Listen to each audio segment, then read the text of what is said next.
একটি কলমের 50 টাকায় ক্রয় করে 56 টাকায় বিক্রি করা হলে লাভ কত পার্সেন্ট হবে আমাকে বের করতে হবে। চলো, দেওয়া আছে ক্রয় মূল্য 50 টাকা, বিক্রয় মূল্য 56 টাকা এবং লাভ সমান আমরা করতে পারি যে বিক্রয় মূল্য থেকে ক্রয় মূল্য বাদ দিলে আমরা কিন্তু লাভটা পেয়ে যাব। তাহলে দেখো, আমরা কিন্তু লিখতে পারি যে বিক্রয় মূল্য কত আমার 56 টাকা থেকে ক্রয় মূল্য আমরা 50 টাকা বিয়োগ করে দেবো, তা থাকে আমার কত 6 টাকা। তাহলে দেখো, এখানে আমরা কিন্তু বিক্রয় মূল্য এবং ক্রয় মূল্য থেকে আমরা কিন্তু বিয়োগ করে 6 টাকা পেয়ে গেলাম। আমরা লিখতে পারি যে 50 টাকায়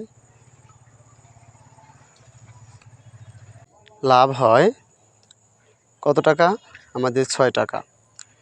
তাহলে অতএব আমরা লিখতে পারি যে 1 টাকায় লাভ হয়, তাহলে 6/50 টাকা, অতএব 100 টাকায় লাভ হবে আমাদের